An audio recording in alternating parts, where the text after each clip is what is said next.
can you see this person's perspective, but can you see beyond this barrier that is in front of you right now?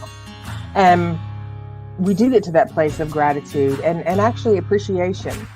Now, it takes us refusing to stay in a victim mindset in order to do that. Ain't no victims here. Hi, I'm Devon O'Day, and there's Teri Pugh. You got a lion mane going on. Your hair looks so fantastic. We were just talking about that, and you're rocking some rock and roll going on up there. I am. I love it. I'm living my best life. That's fantastic. I cut my hair myself and I color it myself. And I don't color the front because that's just all my gray. But I did add me some dark, whatever you call this, and I love it. I think that's fantastic. Wild and woolly, and I'm totally grooving with it.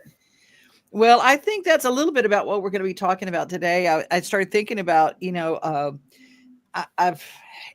a lot of talk, especially in the fellowship that I'm in. I didn't get blah, blah, blah from my parents. I didn't get what I needed from my spouse. I don't get what I need from my boss. I don't get enough external validation. If you're waiting for external validation from somebody else to fill up your confidence bank, you might be waiting forever. And my question as a coach, as something like that, how do we build our own confidence bank? How do we start putting things in that give us, can we give ourselves external validation? Of course. Well, it's internal, but yes, it can be external. It's internal, but it would be, your external is derived from your internal validation. But the biggest point about working on your own internal validation is not needing others' validation. And that's where people trip themselves up.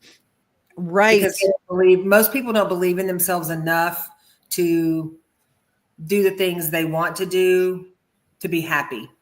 Because if they do what they want to do to be happy, then they're not doing whatever they need to be doing for somebody else. I don't know. When people run that scenario by me, my first question, as you know, is what are you getting out of it? Like, don't complain about not being happy in life. Like, do something about it. Right. I was having this conversation and it was about parenting, which I don't really have a dog in that hunt. I'm not a parent, but if I were, we're talking about, if I have employees that I work with or under, whatever, there's definitely a generational way that people internalize things that are perceived as criticism. Even a question that's not really a criticism. Like, for instance, well, did you consider such and such? That's not really a criticism. That's hey, do you have an answer to this question? Yeah. But, I've had some people that have remarked, they go, well, you ask things in a brusque way. So I'm trying to find out, I'm going, is it really brusque or is it just that generation things have changed? Because a question is not a criticism necessarily. I think that there's a generational, whatever you want to call it, going on there for a lot of generations. If you think about it, our grandparents' generation, they were kind of a they might have joked and cut up and everything, but they were a very no nonsensey kind of generation. We now have a lot. We've just got a melting pot of different ways, and we went through this this season of a few decades where parents were doing, and it's no shame to it, but they were doing gentle parenting and they were doing everybody's a winner and that stuff. And that's just unfortunately not a reality. Are we all winners? Sure. Do we all need the ribbon? No, because some of us didn't play. So, right. But that is what has built a lot of the, for a lot of people, it's just this expectation of, you should do this and you should do that because this is what I need. But then when they don't articulate it and they don't express it, we have to be very responsible with our words and with the things that we need, especially when we're in a situation we're working with multi-layered generations. And that's what we do now. In the world of virtual, we're working with people from all ages, all backgrounds, all demographics, and it challenges us, or it doesn't really, it does challenge, but bigger than a challenge, it gives us the opportunity to show up and show that we can stretch and that we can, first and foremost, take care of ourselves, but also be, you know me, Devon, I'm going to say it. Don't get butthurt when people say something that you don't like. Right. If they're not saying it in a way where it's condescending to you, if they are, then say, okay, hey, let's talk about this, But, we have to be responsible with our own energy. If we're not responsible with our own energy, then we're out there starting emotional wildfires all over the place. That's a really good point. I was looking up because I get confused between the boomers, the Gen X's, the Gen Y's, the Gen Z's, and millennials. So I looked up the chart last night to find out what everything was, and I was very distraught to find out I'm a boomer. You're on the tail end of the boomers, then. The tail end. I'm a 1962. I'm a tail end of it, but I still am one, and raised by it, 2 generations of it. So, so there's some things that I miss, but I can imagine. I worked with people in my past that when they were upset with something not being done the way they wanted it, would throw things at you. Now, that's not good. That's not nice. That's whatever. But did I go and quit my job because somebody threw a tantrum? No. You go, it looked like a scene out of 9 to 5, the movie, but Well, but also people have to be, that's one of the issues, is that we have a lot of people who believe in self-growth, personal development, learning, exploring, expanding. And then we have a lot of people that are just like, no, that's not for me. Yeah. And they are not, they're a little more curt with their delivery. And if they're curt with their delivery and they're curt with their delivery, then you don't have to let that affect you. You can go like, right, I would dive with that, but but if you're triggered, if they trigger you, that's something you've got to work on. Yeah, for me, I'm not triggered as much. I find out I've been through so much abuse in my life. I guess what someone would call abuse from situational stuff that I've been in, that it doesn't affect me. I'm pretty thick-skinned. I've toughened up. I was watching Joe Manganiello talk about it. He said, a lot of the young men that I work with and train with, I have to get them, you guys have to toughen up just a little bit. And, we do live in a world that's kind of that way, but I just thought, by Michelle has joined us. She's on YouTube. And Jeff Hutchison, who was president of my senior class, he said, it makes you awesome to be a boomer. That's because Jeff, you was a boomer too. There you go. I find it interesting. I do love how a younger generation will say, this is my boundary, and I don't work past this hour, because my generation will work 80 hours a week. And now that we work at home, and now that we have remote working situations that are available, I may be working at 2 or 3 in the morning on the regular. And another person will go, work-life balance. I won't do that. At 5 o'clock, I'm done. Well, you might be working at 3 o'clock in the morning, but also from noon until 2, you might be doing something else. That's true. So, but if you're working, 17-hour days for shits and giggles, then that's probably something you would need to look into, because there's always going to be more dirt to plow. It doesn't stop. That's true. I was thinking, are there any kind of tools that people can use, no matter their age, whether they're a boomer or a millennial or a Gen Z, that can build your own confidence bank? What are things that you can do to, because we all have emotional banking. We all have a bank account that we put things into. treating ourselves well, understanding who we are, doing what we do. But are there ways to build our own confidence Yes, without getting it outside? Do a mental or a actual physical checklist of things that you want to do. And I'm not talking about skydiving, and it doesn't have to be anything great. I mean, anything like massive, but do things that, try to do things that you can go, wow, this looks great. Maybe it's cook a meal. Maybe it's, I don't know, plant some flowers and nurture them. I told somebody the other day, I was talking with a client, and they were like, well, what are you doing that's different, like outside this year? And I said, I planted potatoes. They're like, oh, are you prepping like for, doomsday kind of stuff? And I was like, no, I just opened up a bag of potatoes, and there was some of them little spudly looking things. And I just saw, how do I grow potatoes? I've never grown a damn potato in my life. I don't even eat a lot of potatoes, but I researched it. I figured it out. I grabbed me a launder basket.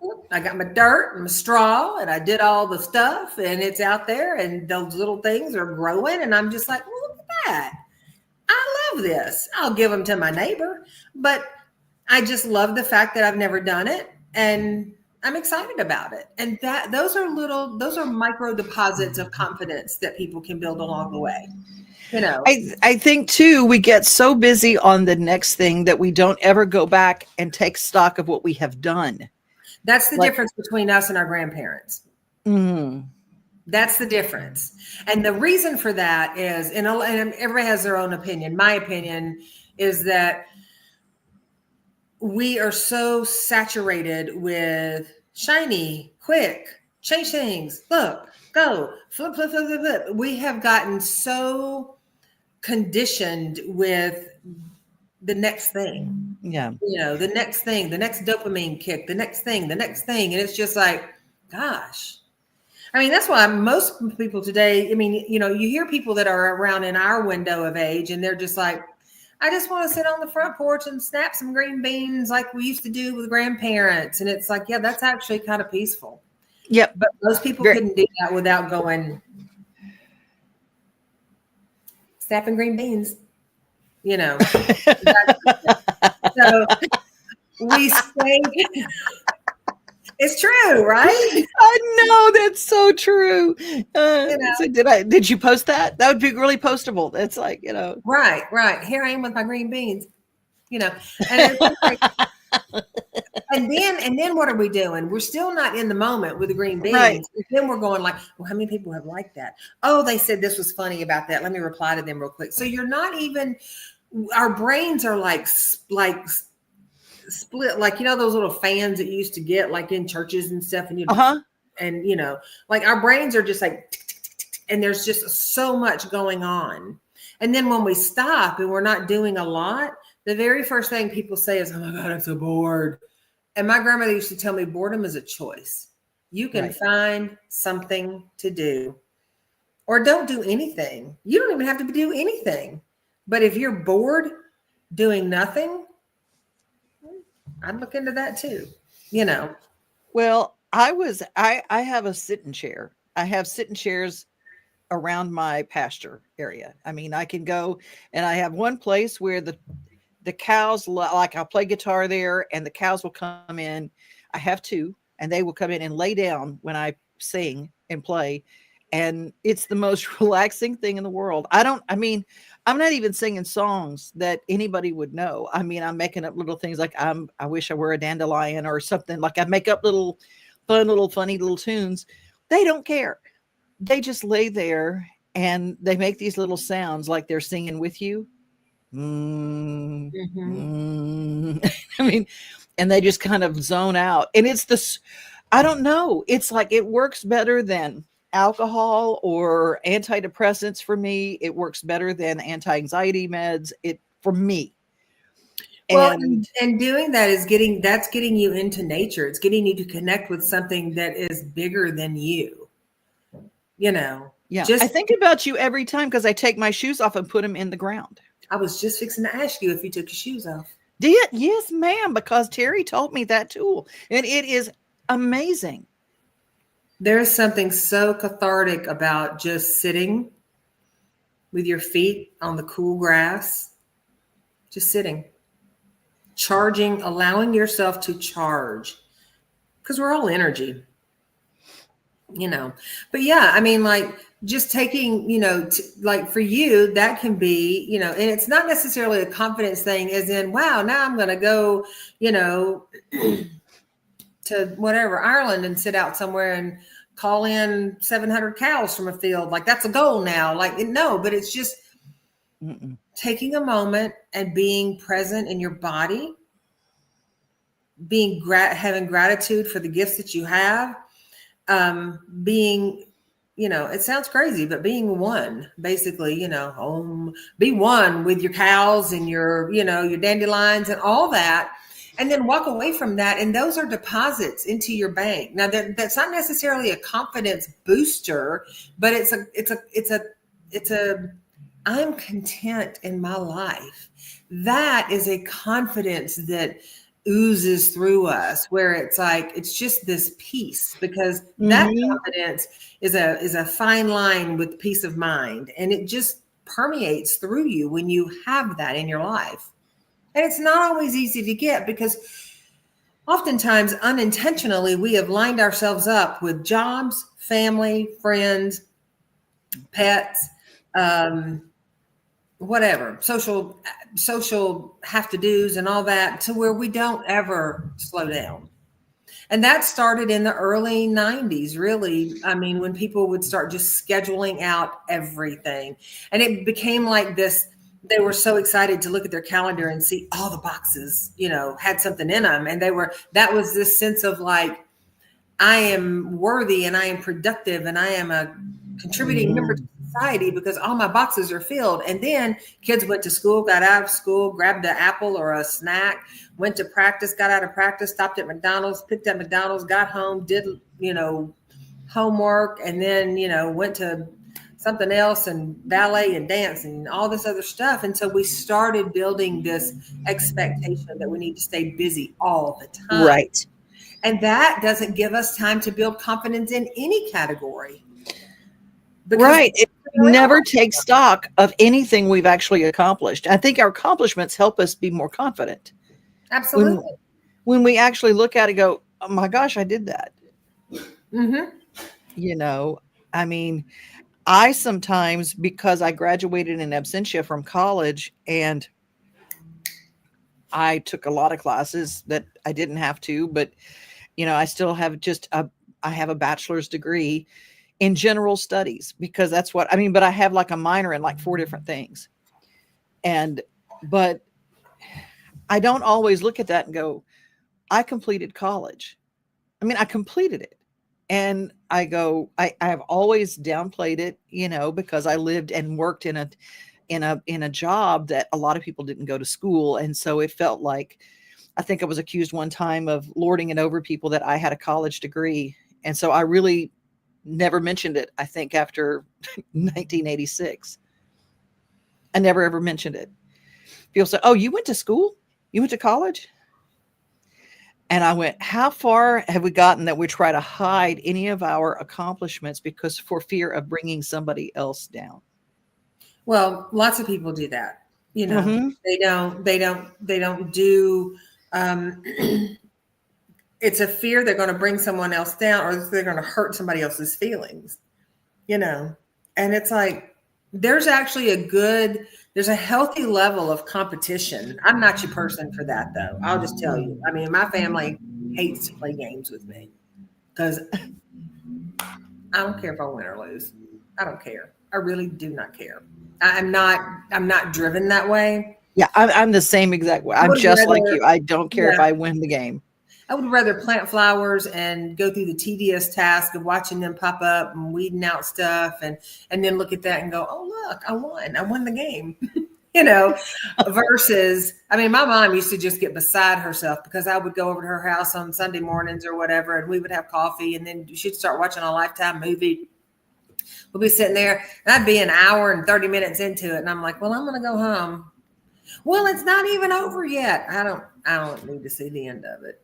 And it wasn't that I wasn't interested in it. I just whatever. I can do that watching sports. I mean, I am somebody's worst nightmare when it comes to that kind of stuff. But if I go to something physical, if I go to a game, I love it. I'm in it. That's the thing for me, is like I immerse myself into it. And that, I think a lot of times we don't immerse ourselves into things long enough to really let them kind of soak in on us. Right. We just Right. don't. We're so busy doing everything else.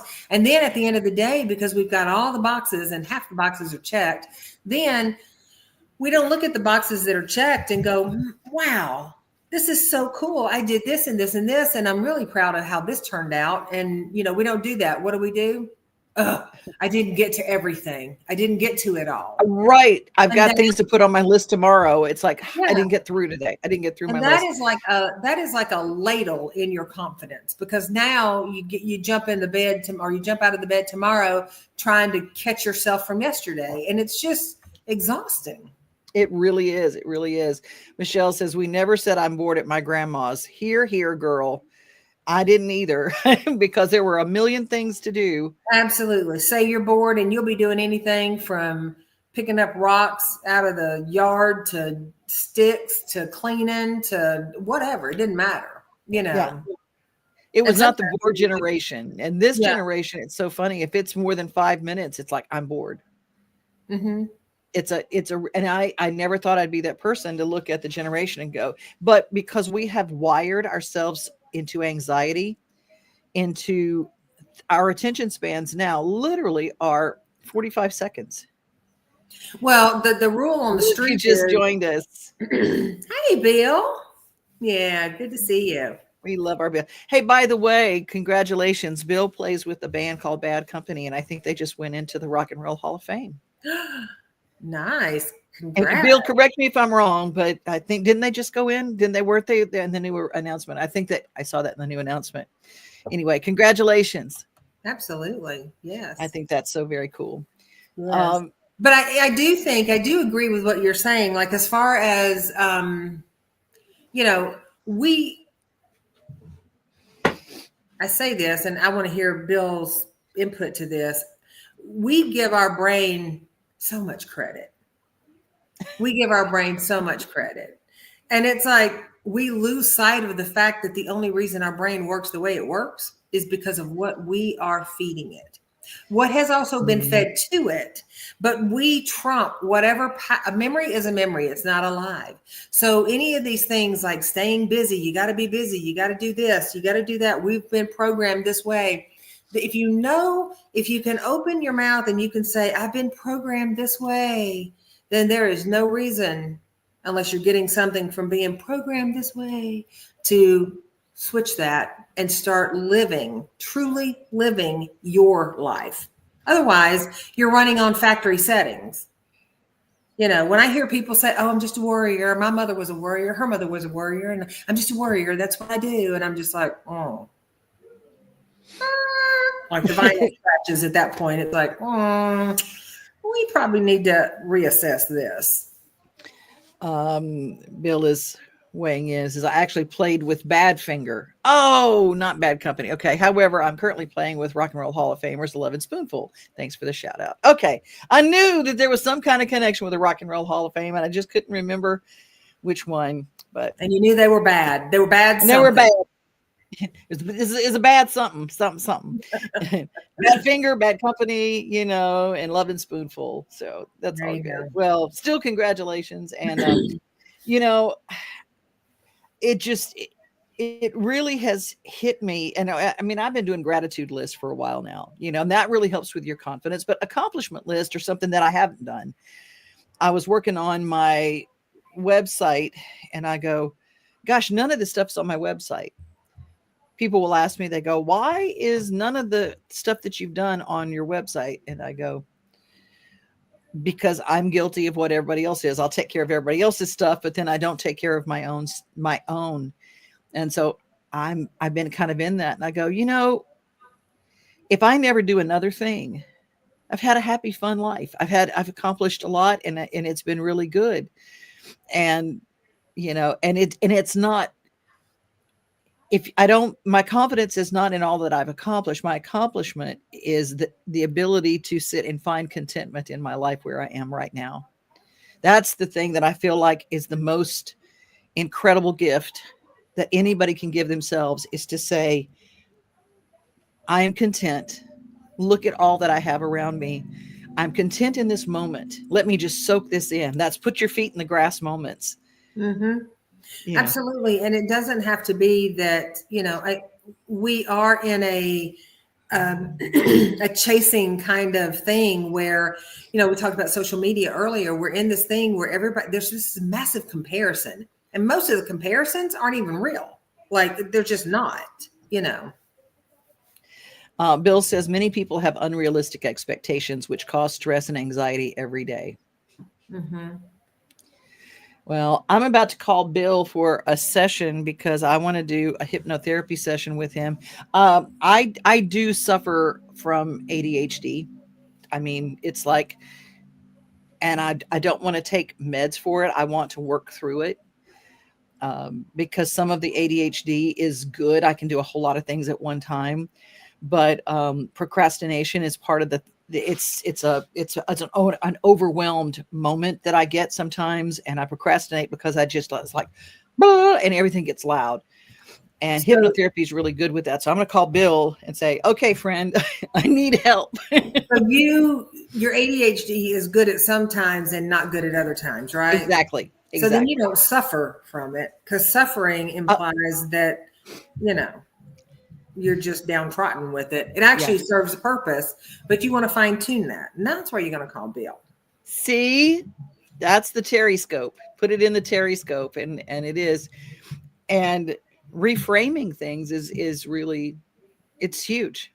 I tell people all the time, your thoughts and your words are so much more powerful than you will ever know until you cozy up to the fact that that is what is creating your experiences. Yep. And when people get up and they're like, I had a client not long ago, was just like, kind of the same song, different verse for a lot of people, don't like my job, don't like my job, I don't like my job, I don't like the people at my job, I don't like my job, I don't like my job, I don't like my job. And then they got let go. And then it was, oh my God, what has happened? And I'm like, well, I mean, in a roundabout way, you have spoke this out, and now it's an opportunity. Yeah. It's an opportunity. You get to go somewhere else now that you want to be, but it's really hard for some people to, and I don't make light of it, because I realize the totality and the impact that, life experiences have. When I work with people and they're like, I have so much trauma, I said, you have a lot of life experiences. Like, I don't downplay the fact that they have trauma, but we as a society have focused so much on our trauma that we have forgot to focus on the healing and the fixing and the strengthening. Amen to the hallelujah. Yes, indeed. Right. We just now, it's just like my trauma. And I'm like, what about your healing? What about your growth? What about your, your contentment? What about your happiness? What about your peace of mind?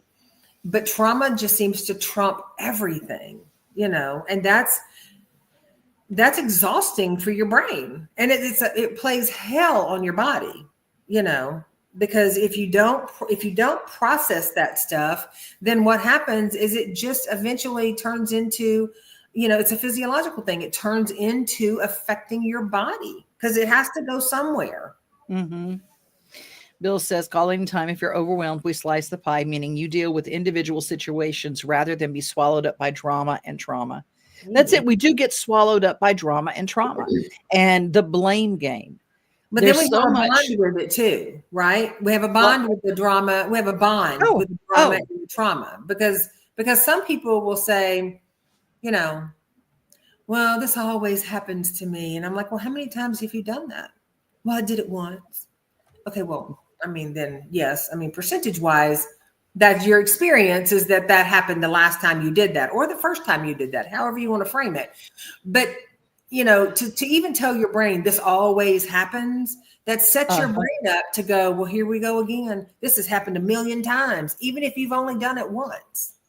and that's not because that one thing is what your brain has picked. It's because that's the words that you choose, consciously or otherwise, to implement into your vernacular all the time. And then we don't know, well, why is life so hard? Well, when people say to me, how you treating life, or how's life treating you? I always ask them back, how are you treating life? I'm treating life great. I mean, and Right. life is returning the favor. Are there hiccups that happen? Do we have losses that happen? Do we have life experience, flat tires and, stung by a bee and, we lose people we love? Yes. That is the experience of life. That's not life going, oh, I'm going to get you now. And that mindset, when you just think life is after you, you suck at trying to build your confidence because you're always running from everything.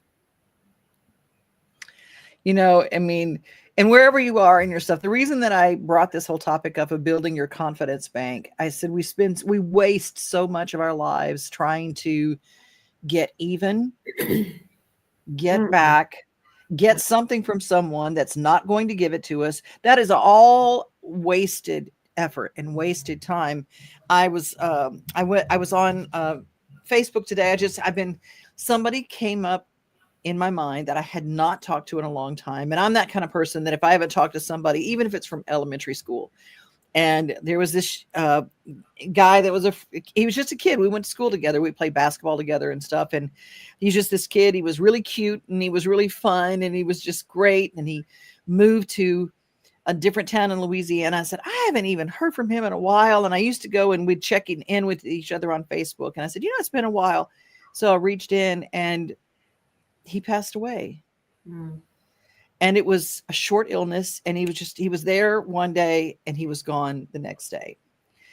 We are given days, and I don't care. And it's not a downer. It's to know that every day is something to treasure. We are given this gift of a day. And I don't want to waste another day in regret and revenge or seeking somebody to be something different than what they are. I literally want to spend my time confidently going into each day and going, yes, this is exciting. This is a day that we were given. I got up today. So yay. True. Annie just sent this, have hiccups every day. It's how you handle those hiccups. Absolutely. Annie just had a birthday, by the way. Happy birthday, Annie. Happy birthday.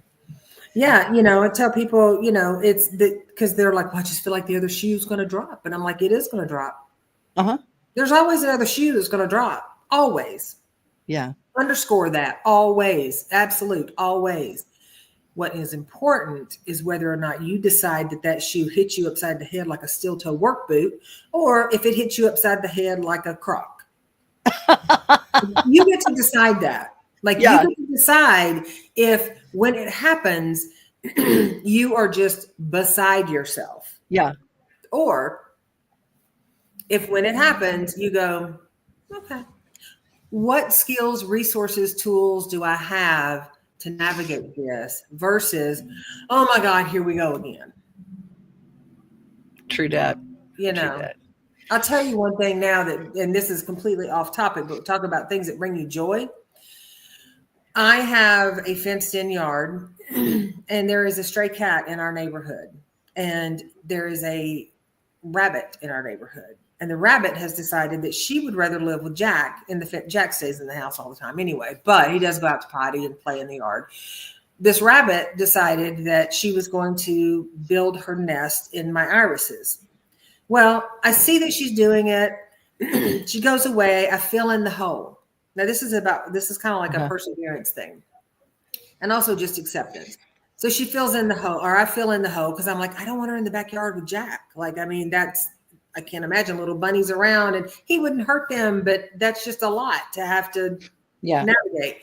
So I filled in her little hole and then I said, let me just Google about rabbits. Well, then I read that once they start digging their nest, they either give birth that day or 5 days within the next 5 days. So I go back out a couple of hours later and she's already started digging the hole back out again. So I said, okay, you win. You can live in the backyard and have your babies in the backyard. So I sectioned off because yes, I went to Lowe's and bought me some of that contractor fencing stuff. And I sectioned off a little place for her and half of like a little that part of the yard. And she has been out there every day doing her thing with her babies. Jack goes over, he like sniffs, he looks. He can't get to her because I do have her barricaded off. But there is something about knowing that I am coexisting with this rabbit who has been doing this for however long she's been doing it. And instead of looking at it like, oh God, there's a rabbit in the yard and now what am I going to do? I've changed my mindset around that. And I'm like, I get to share this experience. And it's so exciting. I mean, it was a downpour here yesterday and I went out probably, you know, a little of my fixer came out in me. I went out and got my IKEA umbrella because it's like a golf umbrella, opened it up and put it over the little nest area because I didn't want the little babies to drown because it was raining so hard. And it's just, there's just something about knowing that we coexist with others that, you know, like this little rabbit doesn't understand a thing I'm saying, or why in the hell she's got a IKEA umbrella over her nest, or why she's got green netting or fencing out there. Wasn't that way when she set it up, but, and there's something that just, my heart just feels good about knowing she gets to live her little life and have her little babies. And she chose to share that with me. That for me is like, that's not a confidence thing where it's like, oh, wow, I'm a rabbit whisperer. Not at all. But it's a thing where I can go out every day and I can get joy from just knowing that she's doing her thing and she's not disturbed and she's safe. And that just implicitly makes me feel better. I feel like a good Samaritan to this thing called life. You know, it's just, that's amazing. That's amazing. My friend Jeff said 90% of things people worry about don't happen. Absolutely. And that is the truth. That is the truth. 90% don't happen. And so let's kind of close up with that. I just, before we meet again, maybe everybody that's listening, if you see this show, we're here on Wednesday evenings around 5:00 Central Time, 6:00 Eastern Time. And if you guys can think of something of beauty that you find this week that's in your life, that just something you might not have even planned it, but a thing of beauty, let's share that next week and maybe share it on this post. When we get finished, if you want to do that, you can share it in the comments, a picture of something. It might be a robin's nest. They're building nests. The bluebirds are coming back. The hummingbirds are coming back in some of the areas. There's so much nature happening all around us, and spring is the reminder that there is life after death. I mean, there really is. And the death of a season when everything dies down in wintertime gives way for these beautiful spring flowers and life. Absolutely. And I will say this, I don't know if I have shared this with you or not, Devon, but I have started another podcast with with my colleague and friend Amy, and it's on Spotify and it's on Apple Podcasts. And the name of the podcast is Pieces to Peace. And we drop our 8th episode tomorrow. So lots of really good content in there. And it's a lot of the things that you and I have talked about. We stretch it to a 30-minute window, but there's no interaction with folks because we're just yakking all the time. So it's not a video. It's definitely just a audio. But yeah, I mean, take time out and just to look at the things that you have around you instead of looking at your house or your car and going, oh gosh, it's a mess. You have a house and a car. Yeah. Amen. Amen. Yeah. Annie has something really nice. Beautiful party of life to be a part of something so special, even though that rabbit doesn't understand you. Do what you can do to the little things to give the babies a fighting chance of survival. Absolutely. I mean, they don't know, but you know, and it's something that blesses you. There's Elizabeth. Elizabeth just joined us. Hey, Elizabeth. Elizabeth's been doing some remodels on her little shindig. Yep. She keeps her remodeling path always going, and it's always working. And well, we like to take stock of what our lives around here, and I hope that you guys enjoy what we do. Like I said, this is Launch Date. We're here every Wednesday. Make sure that you subscribe to Teri's new podcast, Pieces to Peace. And I guess we'll see you next week, everybody. Teri, you want to take us home?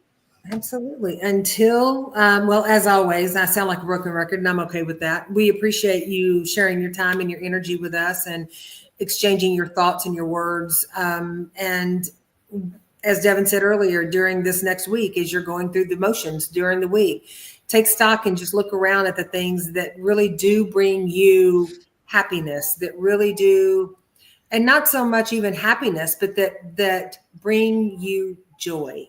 There's a difference, because happiness is like sadness, is like being angry. That is a state of being. It's kind of like this emotional thing, where joy is, at the end of the day, your landing pad is either joy or something else.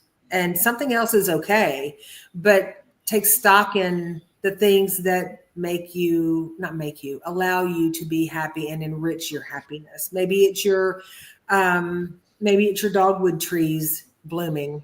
Maybe it's flowers budding up. Maybe it's, who knows what, a bird building a nest. Look at the simple things that really you don't have any control over, and the magnificence of that simplicity, and encourage yourself to get back in some sort of simplicity in your life, because it's good stuff. It is good stuff. It is good stuff. It won't get rid of your cellulite, but it's good stuff. That's okay, but you won't be bothered by it if you really take stock. Well, I've said 100 times, I got cellulite on my ass. I can plant tomatoes in, and it doesn't bother me at all. I'm out here living this little rabbit's best life and feeding the geese. And I mean, I do my Planet Fitness, but I don't. We have one life. Mm-hmm. You love it, or it leaves you. So. Yeah. So all of that to say, we love y'all, and we'll see you again next Wednesday. And until then, increase your peace.